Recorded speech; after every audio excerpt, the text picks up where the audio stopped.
एक छोटे से गांव में लोग बहुत साधारण और शांतिपूर्ण थे। लेकिन गांव के पास एक पुराना जंगल था जहां किसी को जाने की हिम्मत नहीं थी। कहा जाता था कि उस जंगल में एक शैतान रहता है जिसके पास 3 जादुई बाल है। ये बाल किसी को भी कितनी भी बड़ी शक्ति दे सकते हैं, लेकिन यदि कोई उनका गलत उपयोग करे तो शैतान कड़ी सजा देता है। गांव के लोग कहते थे, जो भी शैतान के बाल चुराएगा वह कभी चैन से नहीं जी पाएगा। 3 दोस्तों की हिम्मत। गांव में 3 दोस्त रहते थे, आदिल, फहेद और सारा। ये तीनों हमेशा नई रोमांचक चीजों की तलाश में रहते थे।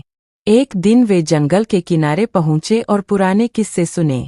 शैतान के बाल जंगल के सबसे गहरे हिस्से में एक प्राचीन गुफा में है। आदिल ने कहा, हमें ये बाल जरूर ढूंढने हैं। सोचो, अगर हमें ये मिल जाए तो हम गांव के सबसे ताकतवर लोग बन जाएंगे। फहेद ने थोड़ा हिचकिचाते हुए कहा, पर क्या यह सही है? लोग कहते हैं यह खतरनाक है।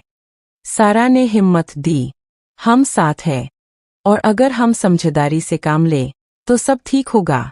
और इस तरह तीनों ने शैतान के 3 बाल खोजने का निर्णय लिया। जंगल की शुरुआत। जंगल के अंदर का दृश्य बहुत डरावना था। पेड़ इतने बड़े और घने थे कि सूरज की रोशनी भी जमीन तक नहीं पहुंचती थी। पक्षियों की चहचहाहट भी नहीं थी और हवा में अजीब सी सिहरन महसूस हो रही थी। तीनों ने अपने टॉर्च जलाकर आगे बढ़ना शुरू किया। रास्ते में उन्हें पुराने पत्थरों पर नक्काशी मिल गई, जिन्हें पढ़कर सारा थोड़ी डर गई। यहाँ तक पहुँचना आसान है, पर वापस जाना मुश्किल। पहला परीक्षा। तीनों के सामने एक बड़ी नदी आ गई, जिसके पानी में कुछ अजीब चमक रही थी। अचानक पानी से एक आवाज आई, अगर तुम मेरे बाल चाहते हो तो पहले यह परीक्षा पास करो। एक चमकदार नीला बाल पानी में तैर रहा था। आदिल ने तुरंत हाथ बढ़ाया, लेकिन पानी ने उसे पकड़ लिया और झटका दिया।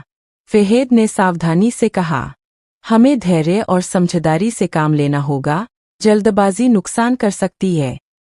सारा ने सुझाव दिया कि वे पत्तियों की मदद से एक छोटी नाव बनाकर नदी पार करें। तीनों ने मेहनत करके नाव बनाई और पहला नीला बाल हासिल किया। दूसरी परीक्षा। पहला बाल लेने के बाद तीनों थोड़े सहज होकर आगे बढ़े। अचानक पैरों के बीच एक बड़ा दरवाजा दिखाई दिया, जिस पर लिखा था, दूसरा बाल केवल शुद्ध हृदय वाले को मिलता है। दरवाजे के अंदर शैतान का डरावना साया हिल रहा था। तीनों ने एक दूसरे की ओर देखा। फहेद ने कहा, हमें अपना दिल साफ रखना होगा, डर और अहंकार से काम नहीं चलेगा। शैतान ने सवाल पूछकर तीनों की नीयत और हृदय की परीक्षा ली। अंततः सारा ने शुद्ध मन से कहा, हम शक्ति के लिए नहीं बल्कि अपने गांव की भलाई के लिए ये बाल चाहते हैं। शैतान मुस्कराया और गायब हो गया। दूसरा लाल जादुई बाल तीनों के हाथ आ गया। तीसरा और आखिरी बाल। तीसरा बाल सबसे खतरनाक था। वह एक प्राचीन गुफा में रखा था, जहां अंधेरा और डरावनी आवाजें थीं। तीनों ने कदम बढ़ाया और अचानक जमीन हिलने लगी। शैतान का असली रूप सामने आया। उसने कहा, अगर तुम तीसरा बाल लोगे तो तुम्हें अपनी सबसे बड़ी इच्छा का सामना करना पड़ेगा। तीसरा बाल सफेद और रोशनी से भरा हुआ था। आदिल, फहेद और सारा ने अपनी सबसे बड़ी इच्छा याद की। आदिल, शक्ति और सम्मान। फहेद, दौलत और प्रतिष्ठा। सारा, अपने गांव की सुरक्षा। शैतान ने कहा, केवल वही बाल मिलेगा जिसकी नीयत शुद्ध हो। तीसरा बाल सारा के हाथ आया क्योंकि उसकी नीयत केवल गांव की भलाई थी। गांव की वापसी। तीनों दोस्त गांव लौटे। उन्होंने पहला और दूसरा बाल अपनी इच्छाओं के लिए नहीं बल्कि गांव के लाभ के लिए इस्तेमाल किया। नीले बाल से गांव में पानी की सुविधा आसान हुई। लाल बाल से गांव की फसलें अच्छी हुईं। सफेद बाल से गांव को दुश्मनों और खतरे से सुरक्षा मिली। गांव के लोग बहुत खुश हुए और तीनों को नायक के रूप में याद किया। सीख और समाप्ति।